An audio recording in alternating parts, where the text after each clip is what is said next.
Oh my god, I look so tired. Hey, this is X-Cult Baby with another Atheist Bible reading, and today I'm going to be covering the story of Rahab, more broadly, the story of the fall of the city of Jericho. I upload new videos every Thursday, so subscribe and stay tuned. That's all the intro I have for today. Let's get into the story.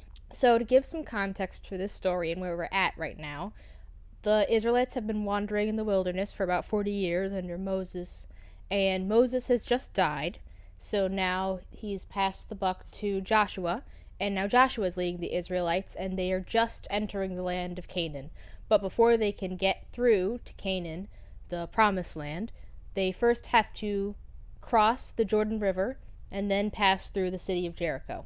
So, the first thing they do when the camp of Israel gets close is that Josh sends 2 spies to go check out the land, which, you know, if they're pretty confident that God is going to give them this victory, that seems totally unnecessary, but, you know, maybe he just wanted the juicy gossip, spill that tea.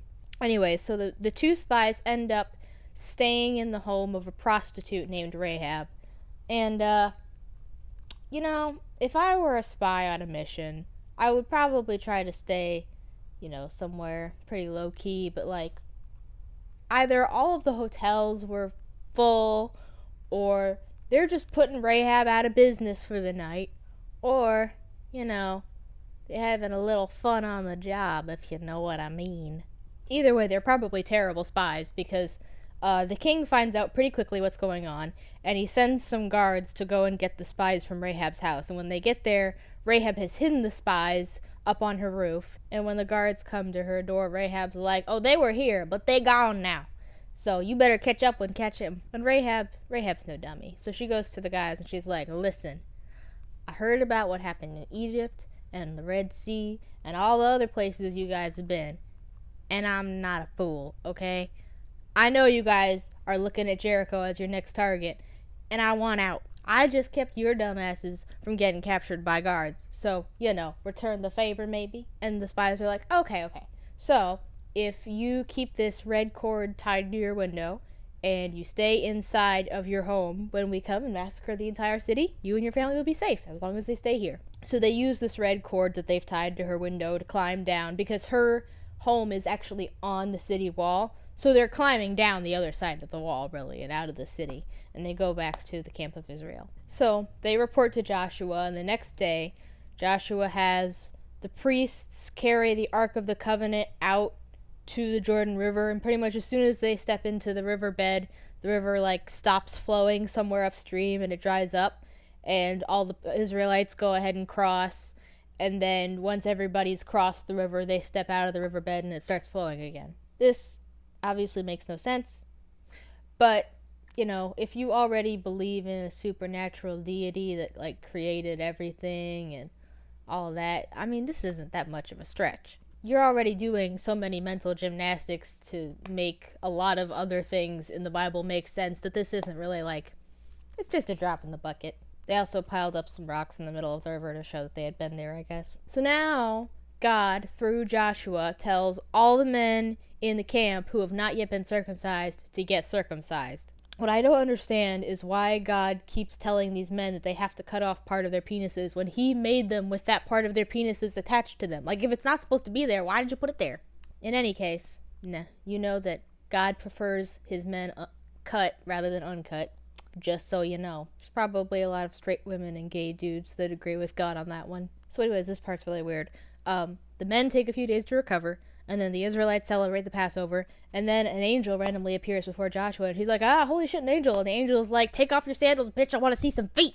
And then God is like, "Josh, I want you to take the Israelite army, and I want you to go over to the city of Jericho, and I want every single dude to march around the city once a day for 6 days in a row." And Josh is like, "What?" No, and then God says, "Oh, and then on the 7th day, you have to walk around it 7 times, and then you have to blow horns and yell at the wall, and then I will make it fall down." And Josh is like, "Can't you why can't you just knock the walls down without us doing all that other stuff? Do we have to?" And God is like, "Well, I mean, I could do it without all that other stuff, but I want to see some monkeys dance first." So Josh and the Israelites do what they're supposed to do. They march around the city a bunch of times. And then on the 7th day, after they have marched around the city 7 times, they're about to blow the horns, and Josh is like, okay, listen, after they blow the horns, you gotta shout. Here's the thing, though. When we go into the city, you spare Rahab and her family, obviously. Everybody else gotta die. Destroy everything. Oh, and any valuables that you find go to the temple treasury. Now let's burn this bitch. And then he's all like, ah! And the other dudes are like, ah! And the walls fall down, except for the part where Rahab and her family are living, most likely. Rahab and her family are taken out of the city and saved, and everything else is destroyed. All the men, women, and children, even the animals, they are supposed to be and do get killed. And the whole city is burned to the ground. The end. Isn't it like super fucked up that this is a story that I heard and enjoyed as a child?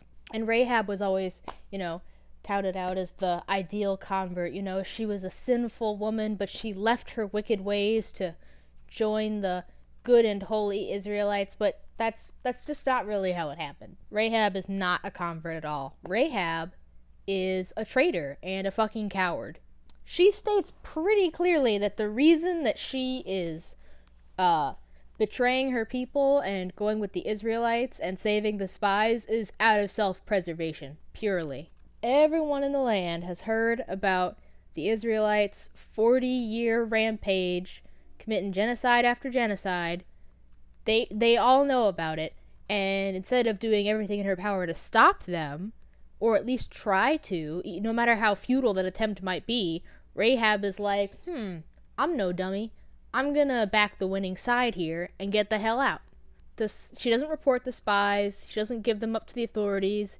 She doesn't plead with the spies on behalf of her people. She just fucks over everybody in Jericho. We could also take a minute to talk about how this is, God-sanctioned genocide, but it's really not unique to this story, so I'll leave that for another video. That's it for this video. If you enjoyed it, please give it a like, leave a comment, and most importantly, please share this video. Next week, I'm going to be covering the immediate aftermath of this story, following the story of Achan and what happens to him. So subscribe and stay tuned for that story. If you want to follow me on social media, my links are in the description.